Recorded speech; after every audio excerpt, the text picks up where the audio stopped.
د جابر دښمن تر وحشتونو لاندې د طبیعي ښکلاوو شنې درې د باروتو په لمبو کې چې مور و پلار څنګه مینه لري چې هغوی وګورو خپل مور و پلار لري او موږ چې کور ته داسې ناامیده راشو چې مور و پلار نه یې ډېره سخته تمامېږي موږ ته د شهیدې مور بې روحه جسد ته د ماشوم بېوسه کتل دغه ماشوم د دې مور په خېټه باندې سینه داسې ایښې ده مور یې مړه پرته ده او دغه ماشوم ورباندې سر ایښی چې ولا دا زما مور روده ده د غربت په تڼاکو لاسونو جوړې شوې مینې د ړندو بمباریو خوراک د هغې قلم بمبار سو یوازې مثال دې څنګ سره مثال ما مثال هغه د همسایه ومه دا ما قلم بمبار سو دو دانې مې نونې یو دانې مې سیاست سره دا شهیدان سو واړه ماشومان چې ماشومانه ژوند یې نیواکګر دښمن ترې واخیست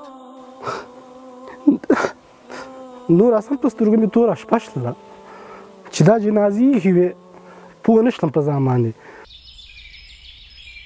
کاپیسا د افغانستان د نورو ولایتو په څیر له طبیعي ښکلاو برخمن ولایت شنې درې هسک غرونه ریګ روان د دې ولایت هغه ځانګړنې دي چې د نورو ولایتو خلک یې د لیدو لپاره ځان ته وربللي د پسرلي موسم کې یې د طبیعي ښکلاو خوشبويي ټوله فضا معطره کړي اوسیدونکي یې په کښت او زراعت بوخت وي خو په تیر 100 کلن اشغال کې د هیواد د نورو ولایتونو او سیمو په څیر کاپیسا ته هم د نیواګر دښمن سترګې وراوښتې وې سپین سترګې دښمن د ځمکې او هوا له لارې په دغه ولایت کې خپلو وحشتونو او ظلمونو ته زور ورکړ ټول هیواد کې هوایي بریدونه شپنۍ چاپې او خپلسرې نیونې او ربړونې پیل شوې چې د هرې ورځې په تېرېدو سره دغه لړۍ لا تیزه او ګړندۍ شوه د افغانانو وینې هره ورځ په یوه او بل نوم او پلمو تویېدې او دا لړۍ په بې رحمۍ سره روانه او هیڅ چا ته د اعتراض حق هم نه ورکول کېده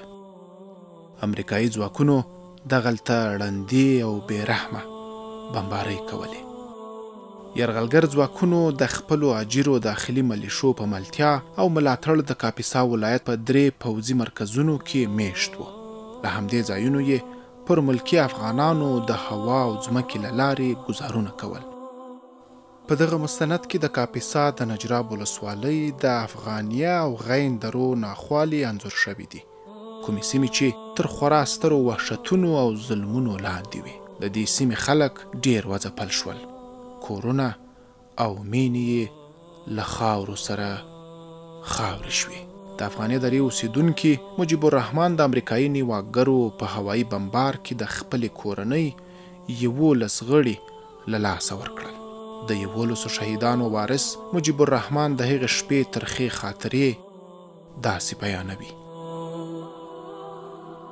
تقریبا د 6 کلو به ومه دوره عمر مې داسې لږ شان داسې یادېږي راته چې دلته یو کار شوی دی نږدې به نه راتلم دې هغه ته ځکه یېرېدلم دلته د کافر هم راغلي وو نو د دې قوارونه زه یېرېدلم دې شکل نه یېرېدلم دې نه مخکې زموږ یوه مکۍ وه هغه وفات شوې وه 2 ورځې مخکې دې نه نو موږ غوښتل د کاکاګانو چې مې اوس کیسې کوي دې غوښتل چې سبا ته به د ختم څه پروګرام ونیسو د مکۍ دپاره نو بیا چې مې کتلې سبا نه هغه کور و نه هغه مور و پلار و پلار خو و خو نه خو مور نه وه ورونه نه وو خویندې نه وې نو په چا چې موږ نازېدلو هغه یو نو کور سرچپه راوښت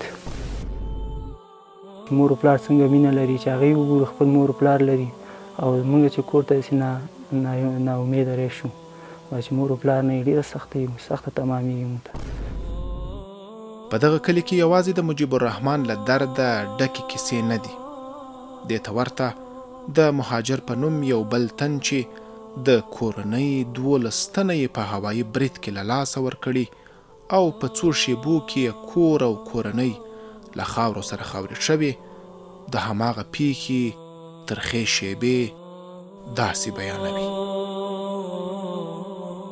یو 5-6 ساعته د هغه توپونه دا منطقه ټوله وشتله بس چې دا یې وشتله نو د هغې نه پاس اوانکاري بیا شروع کړه بیا یې وانونه واچول نو د اوانو نه پس کتل یم چې تیاري راغلی بیا چې تیاري راغللې نو مقصد اولنی بمبار په افغانستان دومنی بمبار په افغانستان کې دا و چې یو بمبار یو خوا کوم بل ولایت کې کړی نو دوم بمبار دا و چې دلته یې وکړ بیا دا دومره تیارې چې راغلې بیا اول زمونږ کور بمبار که هغه خوا طرف دی او بیا یو بم یې هلته واچو هغې ډډه کې یو یې دلته واچو نو په دې کور کې بیا زمونږ تقریبا 12 کس شهیدان شول.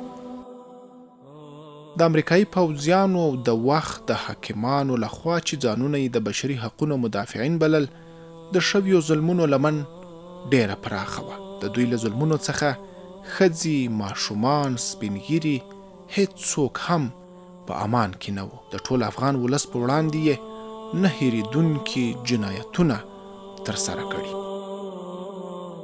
بابا مونږ ورته وایي یعنې چې هغه تقریبا د 90 کلو یاره 90 نه به م جګ وو. یو پکې دی شامل و، یوه پکې زما خپله مور وه، یوه پکې زمونږ خپله هدکو وه، یعنې د مور طرف نه یوه هدکو وه، 2 دانې مې ورېندارګانې وې، 3 دانې مې 4 دانې مې وریرونه وو چې واړه وو بیخي، او 3 دانې مې ورېرې وې، یعنې ټول پکې 11 او 2 دانې وړې ورېرې وې چې هغه تر یعنې د مور په هغه کې یعنې هغه سیاسر حامله وې یعنې این هغه پکې خو هغه هم شهیدانو کې یعنې حسابېږي هغه هم پکې مثلا نغښتلې ټول پکې یعنې دغه دې کور کې زمونږ دغه خلک شهادت ورسېدل. د امریکایي ځواکونو لخوا د شپنیو چاپو، هوایي بریدونو او خپلسرو نیونو او ځورونو په لړ کې هدایت الله کاروان د هغې خونړۍ شپې او جګړې یادونه کوي چې په پایله کې یې تره او د کورنۍ 9 غړي شهیدان شول. په دې بام باندې یو امریکایي ناست و، نو په دغه وخت کې بیا دغه زما د کاکا ماشومان زنانه دا چې کله راجګېږي د خپله لوپټه دا ټیکری په سر کوي، د امریکایي ورته په بام ناست دی چې مغه ټیکری سر ته راجګي عدلې په دې سترګو ولې شهیدوي وي. دا ماشومان یې ورته همدلته ځای په ځای شهیدان کړي دي. هغې نه وروسته د ده یو زوی په څنګ کې پروت دی چې صدیق الله نومیږي، بیا هغې نه وروسته هغه ولې شهیدوي. هغې نه وروسته بیا یوه لور په غېږه کې پرته وه چې بیبي عایشه نومېدله، هغه ولې شهیدوي. دې وخت کې دا زموږ تره ورته غږ کوي چې ای وحشیانو که تاسو کې لږ هم غیرت وي تاسې ټوله دنیا راوستې ده او څونه کسان به دلته راغلي په دې چاپه کې، راځئ زه یو کس یم یا 2 کسه یو بیرون به سره ووځو معلومه به یې کړو چې څوک قوي دي او تاسو قوي که من قوي راځه خو بیرون به سره معلومه کړو دا ماشومان یا زنانه ولې شهیدانوئ، دا وحشت ولې کوئ. په دغه وخت کې دی بس تیارو ته امر کوي خپله لرې کېږي او دا کورونه ټول بمباروي د مخې. دا د نجراب ولسوالۍ غین دره ده. امریکایي عسکرو د خپلو ظلمونو په دوام دلته د تاریخ تر ټولو شرموونکی جنایت ترسره کړ.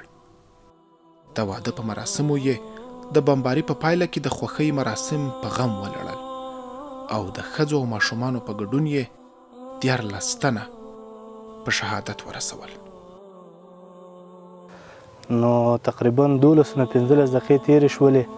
دا یهود داسې پټ راغلي وو، پخوا به دوی په ډبډبیو ډېر په وحشت راتلل، په دې شپه دوی داسې غلي لکه غلو غوندې موټر یې لرې درولي وو، راغلل او دوی زموږ قلا محاصره کړې وه، موږ پوه نه وو. نو بس په دې بامو دوی اول راوختل، زینې یې کېښودلې.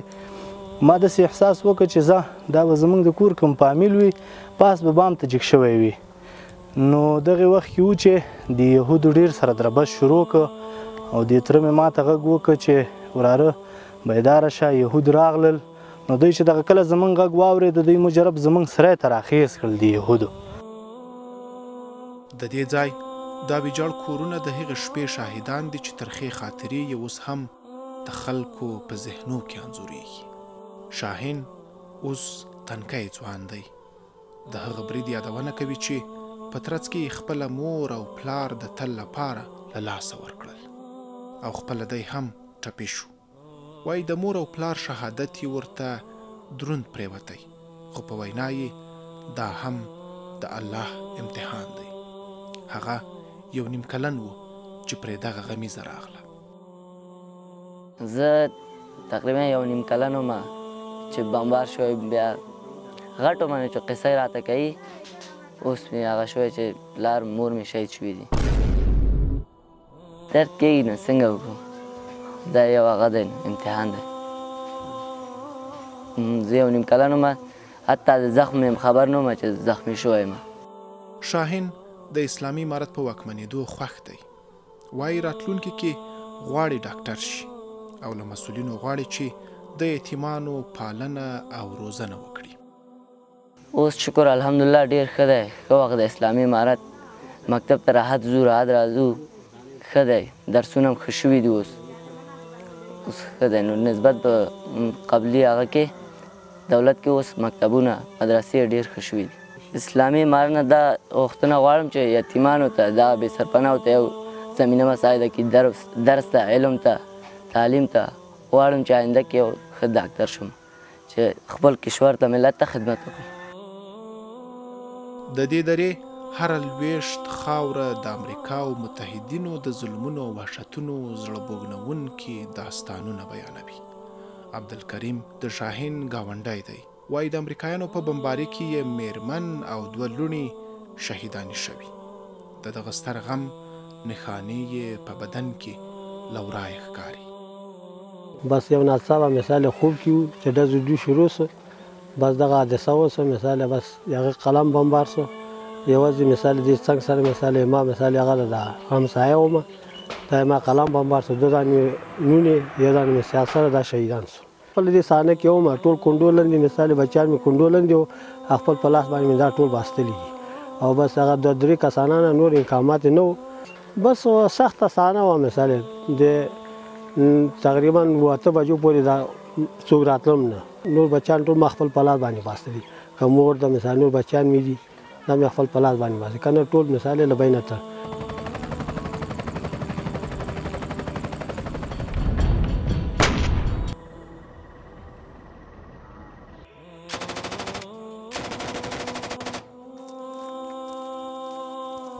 شاکر الله نومیږي. خپل کورنۍ ته یې د حلال رزق پیدا کولو لپاره په ایران کې خواري او غریبي کوله. یرغلګر دښمن یې کور بمبار کړی او د کورنۍ 8 غړي یې ورته په شهادت رسولي دي. شاکر الله وایي له اوږدې مسافرۍ وروسته کور ته راغلم او د مور د لیدو لپاره مې د انتظار شپې شمیرلې. خو دلته خبر شوم چې هغه په بمبار کې په شهادت رسول شوی. په دغه ځای باندې چاپه هم وه. د چاپې سره زموږ مور هم شهیده شوه او هلته هم د اکا لور وه هغه هم شهیده شوله. نو شهیدان خو په دې خپل کورنۍ کې زمونږ 8 شهیدان شوي دي. 8 شهیدان شوي دي چې څه پکې ځوانانو او ناري هلکانو هغه شهیدان شو.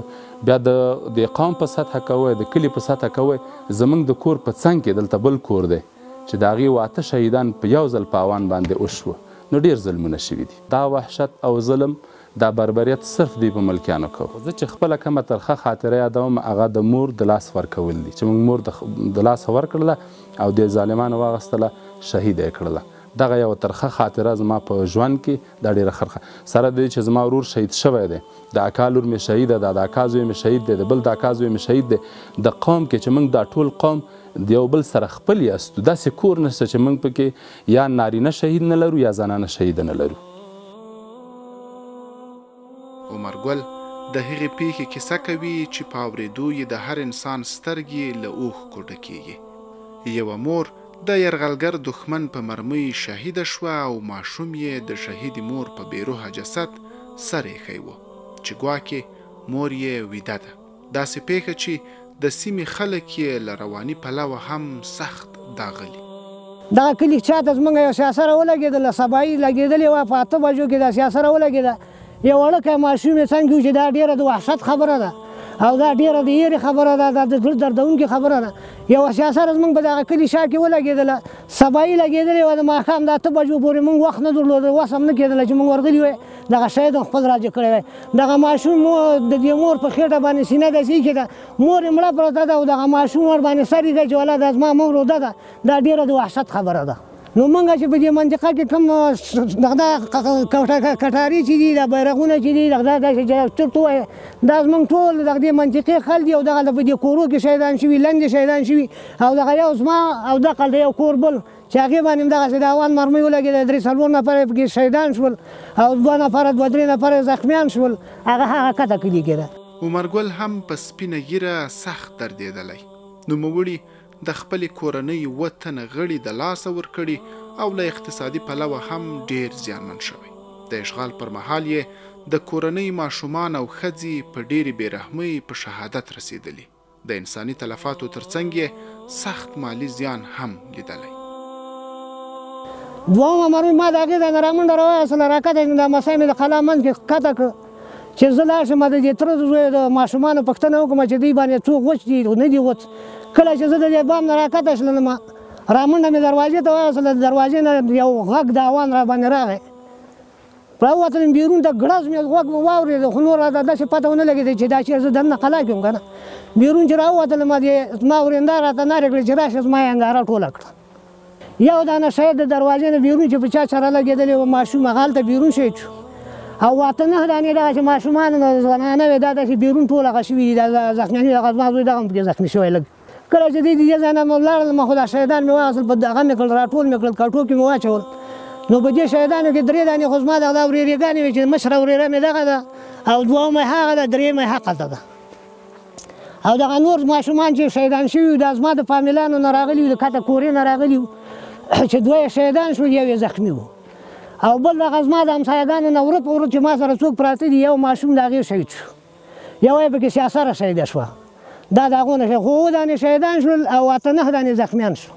دغه ځای کې زما مالونه ولاړ ما 7 دانې غوایي په تراټول کې اچولي دي، هغه پازه کې مې سپیانو ته اچولي دي، خوړلي دي. دا هغه وحشت و د هغه فرانسیانو چې زما په کور باندې تېر کړ. زما کور یې د توپو سره وشتی دی، ما ته دې کور کې او خیل پاتې نه دی، ما ته کور کې دیوال پاتې نه دی. امریکایي یرغلګرو په خپلو وحشتونو سره په هره کورنۍ کې د غم او ویرې ټغرونه غوړولي وو او د ډېرو میندو د زړه ټوټې یې له دوی څخه جلا کړې وې. میرویس چې د خپلې کورنۍ 6 تنه یې د لاسه ورکړي په لمدو سترګو او ډک زړه هغه دردونکی داستان داسې بیانوي. څو نور فامیلان مې را رسېږي، ابا مې اول دلته زخمي شوی، هغوی چې راغله دلته یې وکتلې چې ګوري یې دلته دي، دې قلا ته ننوتي وو، داسې کتلي وو چې وایي لکه چې ابا مې لګېدلی. راوتي وو ټول همداسې د دې لاره باندې دغه دروازې نه راووتل، راغلم داسې چې بل اوان راځي دغلته لګېږي، دلته لګېږي. دا څه فامیلانو، مور مې وه، خور مې وه، وریندار مې وه، ورور مې و، خپله لور مې وه، ښځه مې وه، وریندار مې وه، وراره مې و. مازدیګر تقریبا 4 بجې ما ته یو نفر راغی، دروازه یې وټکوله، کار مې کوو، ویل راشي دغسې چل شي، وراره دی ولې موټرسایکل وهلی لږ زخمي دی، هلته یې وړی شه پخانې ته. چې راووتلم بیرون چې یو رقم مخلوق ولاړ دی، موټر کې راجو کړو، هلته مې یو همشیره م راسره وه، هغه هم خبره نه وه. راغللو چې کله کور ته راغلم زه چې راننوتلم کور ته ننوتلم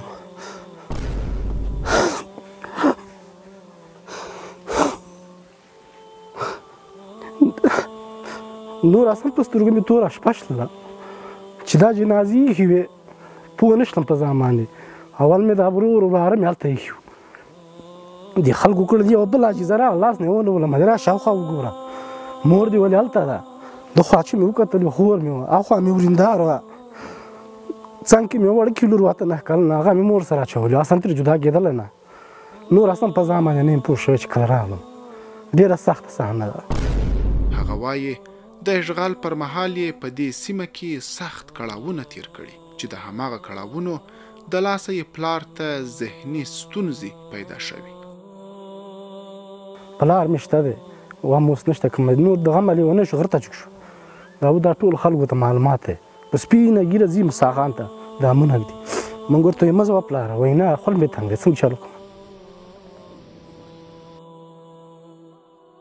د نجراب ولسوالۍ اوسیدونکی ملک نسیم چې د اشغال پر مهال یې په خپل کلي او سیمه کې د آرام شپه او ورځ نه ده تېره کړې، وایي چې په دې سړک به چې کله د اشغالګرو موټر تېرېدل، په دې سیمو به یې د بېګناه ملکي خلکو په کورونو هوانونه راویشتل.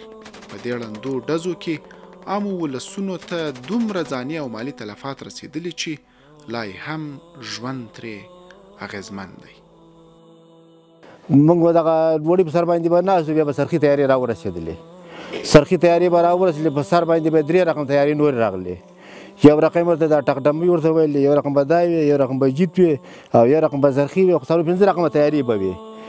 ته یقین په خدای وکړه چې هر سړي باندې چې په اشتباه راغله یعنې غیر د سر نه مرکه بل ځای باندې ګی وشته غیر د سر نه په بل ځای باندې به نه وشته سبا به یې کتلې هر کلي کې به 5 جنازې وې لس جنازې به وې دلته موږ مثلا لس 12 کاله موږ فصل نه دی اخیستی کم چا 15 خروره غنم کېدل یا به 20 منه یا به 10 منه چې فصل ته مثلا دهقان ونه رسېږي اوبو ته ونه رسېږي دوا ته ونه رسېږي هغه فصل چېرته کېږي ته دا چاره مغان موږ وګوره داسې دا دیوالونه وګوره داسې دا کورونه وګوره دا په کلي سره موږ د بیه نه تللي دي فصل مثلا خبره موږ تللې ده د غره په لمنه کې د ازادۍ د لارویانو مزار د زړورتیا سرښندنو او مبارزې یاد تازه کوي دلته د افغانیه درې اوسیدونکي شهیدانو ته د دعا لپاره راځي او د هغو سترو انسانانو په زړه پورې کیسې کوي چې د خپلو وینو په تویولو سره یې ازادي راوړه د نیواګرو پر وړاندې د مجاهدینو جهاد به د تاریخ په زرینو پاڼو کې ولیکل شي څو زموږ غیرتي ولس پرې د یو خپلواک او پر ځان بسیا هیواد د جوړولو لپاره ترې د بلې ډیوې په توګه کار واخلي موږ د یوې ملي او د خلکو د غږ د انتقالونکې رسنۍ په توګه هیوادوالو او نړیوالو ته افغانستان کې د 100 کلن اشغال پر مهال شوي ظلمونه وحشتونه او جنایتونه په مستند ډول وړاندې کوو چې د واده په شپه د ښځو او ماشومانو په ګډون د 1400 تنو شهیدانولو کیسه یې یوه بیلګه وه که تاسو په خپلو سیمو کې د 100 کلن اشغال پر مهال د بهرنیو یرغلګرو ځواکونو لخوا د ورته پیښو او بیا هم داسې نورو جنایتونو شاهدان یاست کولی شئ چې د واټس اپ له لارې یې له موږ سره شریک کړئ تر څو موږ یې په مستند ډول ثبت او نشر ته یې لومړیتوب ورکړو د اړیکې شمیره 024 40 40 14 شپږ 18